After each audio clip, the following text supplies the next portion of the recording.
माँ, पापा ना सही, भाई को तो फोन पर हम अपनी परेशानी बता ही सकते हैं ना।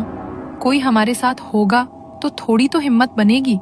और मुझे तो ऐसा लगता है कि हम अकेले इस सब से नहीं लड़ पाएंगे। बेटी की बात सुनकर बीना ने बेटे सुधीर को फोन करके घर बुला लिया। देर रात तक सुधीर घर लौट आया था और उसके आने के बाद रुचिका की जान में जान आ गई थी। ऐसा क्या हो गया माँ? मैं अपनी क्लासेस छोड़कर आया हूँ, सब ठीक तो है ना? आपने कॉल पर भी कुछ नहीं बताया? बस बेटा, बहुत नकारात्मक ख्याल आ रहे थे। घर काटने को दौड़ रहा था।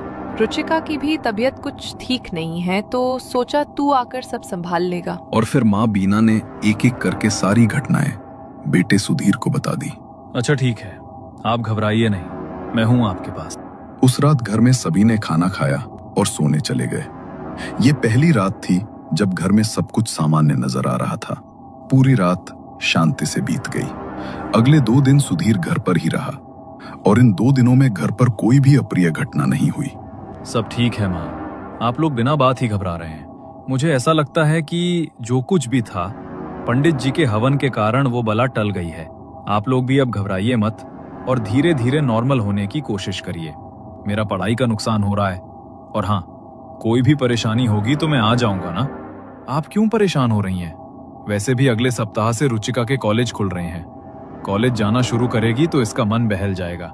एक बार पढ़ाई में मन लगेगा तो फिर अपने आप बेकार के ख्याल मन में नहीं आएंगे। सुधीर के समझाने पर रुचिका और बीना बेमन से हाँ में गर्दन हिला देती हैं। सुधीर ने अपना बैग पैक किया और अपने हॉस्टल के लिए निकल गया।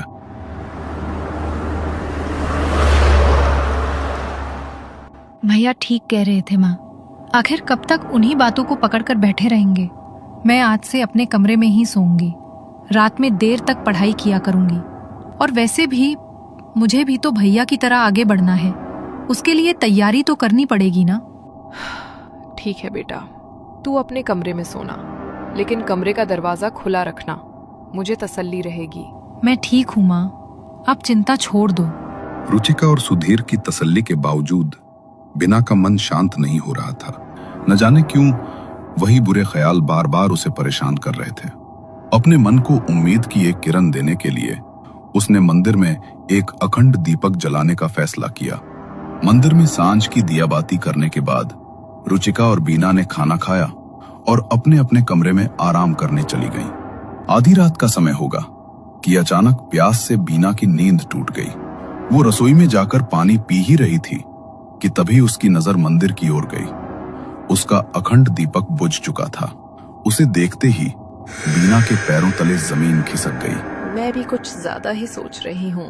हाँ, मेरी ही गलती से दीपक बुझ गया होगा।